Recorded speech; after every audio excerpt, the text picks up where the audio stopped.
So TMZ recently caught up with rapper and Oscar winner Common, Chicago's own, and he shared his take on the NFL, everything that's going on with the Kaepernick situation, but also Travis Scott's involvement in the Super Bowl halftime show. Take a listen.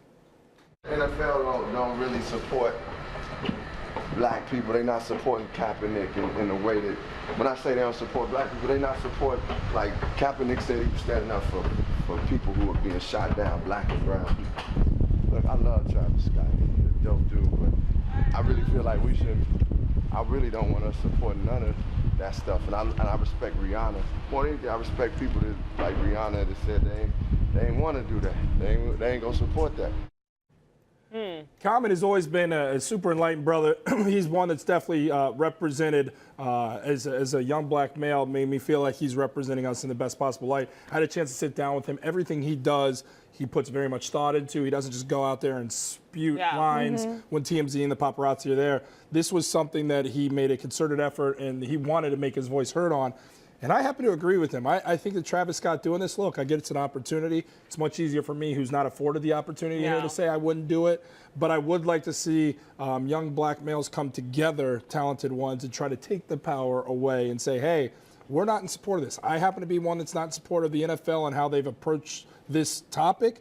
I do still watch the NFL. I do still cover the NFL.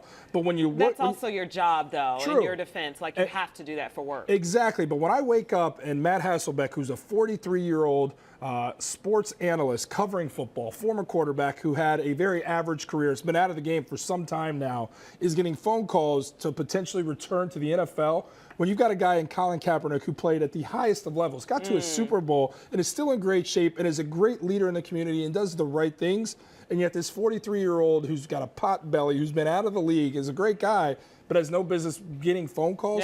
That says to me that there's collusion and they're trying to keep the guy out. That's not okay, and we need to take a stance to somehow say, we're not going to support this. It's not okay, but like, I just feel like there's different ways to protest it. Like, not everybody has to do it the same way. Travis is donating money to social justice organization. I mean, by Common's logic, no one should be watching NFL games. Nobody should be paying attention. No one should be being employed as players by the NFL. That's what we're going to say. Like, I just feel like everyone... That's what a lot of people are saying. Yeah, I mean, maybe then I guess that's what should happen. To each his own.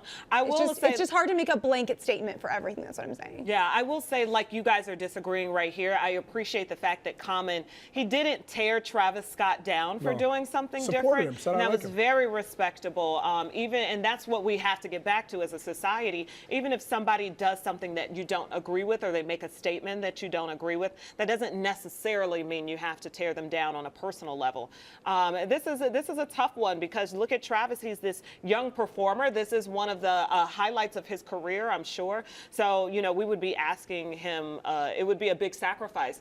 At the same time, Kaepernick made a big sacrifice by standing up for what he believes in as well, sacrificing a lot of his career. Regardless of whether you're a football fan or you're not one, everyone, you guys get excited for the commercials. Yeah. Everybody gets really juiced for these, and some you might be excited for. Might be this one right here. Take a look.